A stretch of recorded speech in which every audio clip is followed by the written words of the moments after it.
கர்த்தருக்கு ஸ்தோத்திரம். சங்கீதம் 119 71 72. நான் உபத்திரவப்பட்டது எனக்கு நல்லது, அதனால் உமது பிரமாணங்களை கற்றுக்கொள்ளுகிறேன். நம்ம நிறைய நேரங்களில் உபத்திரவங்களை சந்திக்கிறோம், பிரச்சனைகளை சந்திக்கிறோம். இது எதனால் வருகிறது? கர்த்தரை ஏற்றுக்கொண்ட பிள்ளைகளாகி நம்ம எப்போது அவரை சார்ந்திருக்கிறோம், செபிக்கிறோம், துதிக்கிறோம், ஆராதிக்கிறோம், நன்றி சொல்கிறோம், பாவ அறிக்கைகள் செய்கிறோம். ஆனாலும் உபத்திரங்கள் வருகிறது. என்ன காரணம்? இந்த உபத்திரங்கள் நமக்கு வரும்போது ஆண்டோடைய பிரமாணங்களை நம்ம திரும்பி பார்க்கணும், அதை படித்து பார்க்கணும்.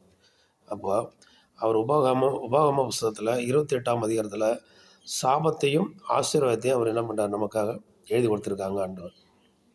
அதில் பார்த்தோம்னா நம்ம அவர் சொன்ன கற்பனைகள், கட்டளைகள், அவருடைய பிரமாணங்களை படி நம்ம நடந்தோம்னா ஆசீர்வாதங்கள், அதன்படி நடக்கலாம்னா சாபங்கள் என்று அதில் ஒரு லிஸ்ட்டு உபாகமம் 28ஆம் அதிகாரத்தில் படித்தோம்னா நமக்கு தெரியும். அதில் வாசித்து பாருங்கள். அப்போது ஆண்டோடைய பிரமாணங்களை நம்ம கற்றுக்கொண்டு அதன்படி நடக்கணும். அப்போ நம்ம உபத்திரம் ஏன் வருது நம்ம பார்த்துருப்போம். சில நேரங்களில் ஆண்டவற்றை பொருத்தனை நம்ம வேண்டியிருப்போம், அது செலுத்தாமல் இருப்போம். சில நேரங்களில் அவருடைய வாக்கின்படி நம்ம நடக்காமல் இருப்போம், அவருடைய வார்த்தையின்படி நடக்காமல் இருப்போம், கீழ்ப்படியாமல் இருப்போம், பொய் சொல்லுவோம்.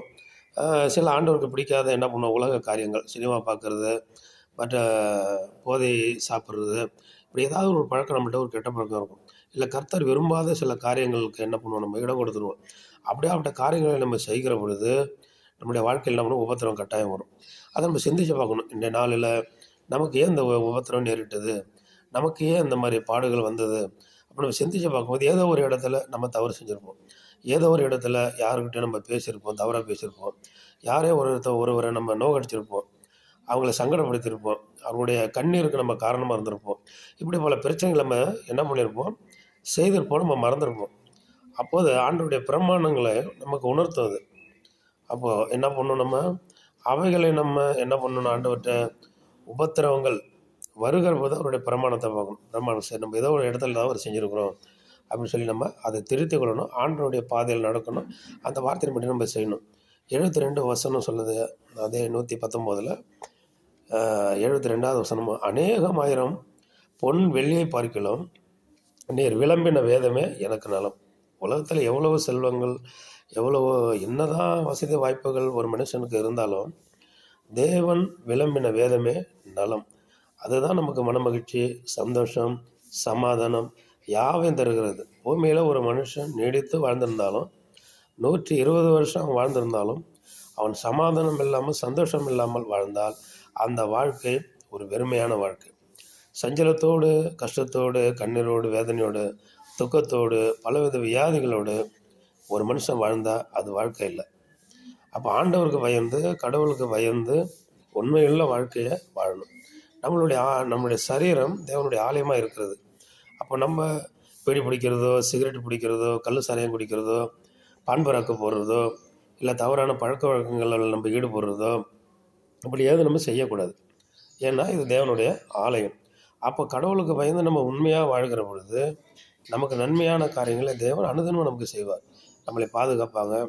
நம்ம எங்கே போனாலும் வந்தாலும், தூங்கினாலும் எழுந்திருந்தாலும் எல்லா நேரங்களும் நம்மளை ஆண்டவர் கட்டாயம் பாதுகாப்பாங்க.